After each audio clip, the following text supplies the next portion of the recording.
Bonjour à tous, aujourd'hui on va parler du lien qu'il y a entre l'alimentation et le psoriasis.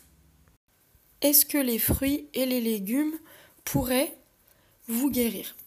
Est-ce qu'il est possible que la composition d'un fruit et d'un légume contribue à une guérison? Je vous dis oui, étant donné que j'ai souffert du psoriasis pendant plus de 8 ans, en changeant certaines choses dans mon hygiène de vie et donc dans mon alimentation, j'ai bien vu le résultat. Je ne souffre plus du psoriasis. Alors manger et boire est un acte physiologique et sociétal. C'est-à-dire qu'on mange et on boit parce que le corps en a besoin, mais aussi parce qu'il est bon de passer du temps avec ses amis, sa famille, de sortir, de partager un bon repas.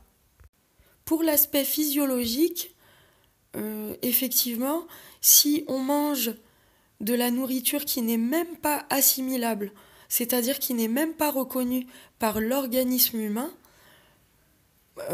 finalement, on ne fait que se gaver. On se remplit pour éliminer cette soi-disant sensation de faim, de soif, au risque de s'intoxiquer. Alors quel est ce lien entre les fruits et les légumes et la guérison? Eh bien, les fruits et les légumes sont le carburant que les cellules aiment. Nous sommes entièrement composés de cellules. Chacun de nos organes est composé de millions et de millions de cellules. Ces cellules-là se nourrissent et rejettent aussi des déchets. Tout ce qui est en vie assimile quelque chose pour ensuite rejeter des déchets. La première chose à se dire quand on souffre du psoriasis, c'est à l'intérieur de mon corps, ça déborde. Je suis en acidose. J'ai beaucoup trop de déchets dans le corps et mon système immunitaire m'envoie ce signal. Il me dit, eh bien, vite, il faut que tu fasses du ménage. Les légumes et les fruits sont le lien que nous les êtres humains on a entre le règne minéral et nous. Je ne vais pas prendre une pierre, la lécher en espérant avoir du magnésium ou un autre minéral. Donc le règne végétal est notre possibilité de récupérer ce qu'on appelle par exemple la chlorophylle. La chlorophylle est vitale à l'être humain. Et la chlorophylle n'existe pas s'il n'y a pas de lumière. Donc, ce qu'on a ici devant nous, à notre portée, c'est du carburant qu'on dit directement disponible, biodisponible, pour l'être humain. La coloration verte des végétaux indique la présence de la chlorophylle. Par exemple, donner du chou cru remédie à l'anémie parce que ça facilite, en association avec le fer, la production de l'hémoglobine. La chlorophylle est tellement indispensable que les organismes sans chlorophylle, comme les champignons par exemple, eh bien, ces champignons ne peuvent vivre qu'en s'implantant sur des racines de plantes à feuilles vertes. Ces champignons peuvent aussi utiliser l'humus des anciennes feuilles vertes pour pouvoir s'implanter. On peut se dire, ah mais alors les fruits, tout ce qui n'est pas vert, c'est pas bon alors, ça n'a pas les mêmes vertus, on n'en aurait pas besoin. Eh bien non, étant donné que tous les fruits ont passé le stade chlorophyllien.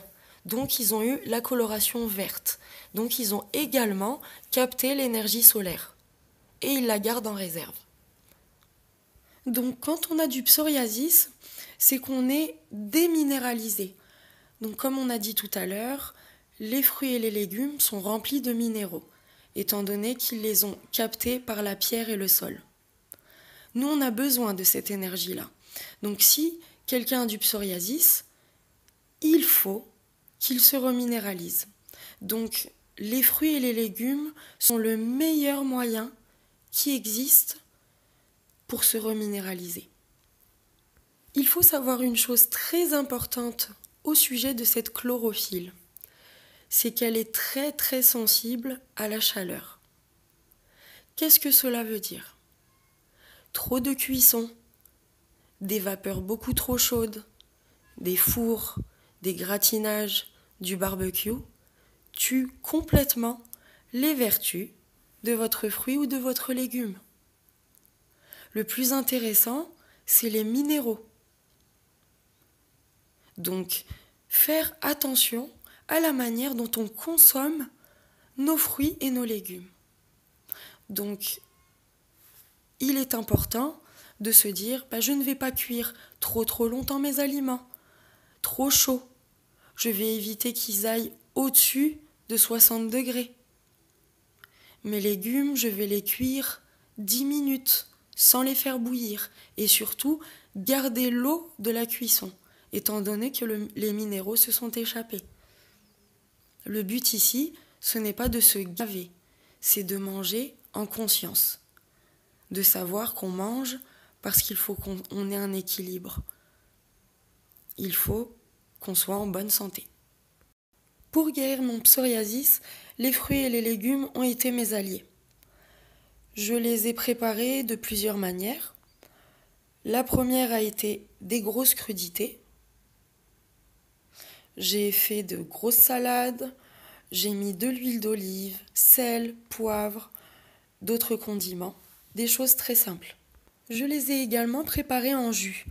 À l'aide d'un extracteur, j'ai enlevé les fibres, étant donné qu'un organisme avec le psoriasis est un organisme fatigué. Et les fibres demandent beaucoup d'énergie aux intestins et au système digestif pour être assimilées. Donc, un grand verre de jus par jour de 600 ml. J'ai mélangé 70% de légumes et le reste de fruits. En moins d'un mois, je n'avais plus aucun bouton.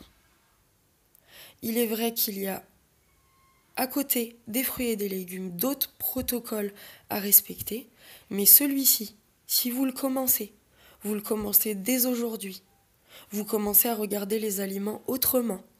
Vous dites, je ne suis pas là pour me gaver, je suis là pour me nourrir, pour me faire plaisir, mais surtout pas pour me rendre malade. Donc ces fruits et légumes-là, prenez-les. Faites un jus avec, faites une crudité et vous verrez qu'en moins d'un mois, vous allez avoir des résultats surprenants. Je vous souhaite une bonne guérison et une bonne santé.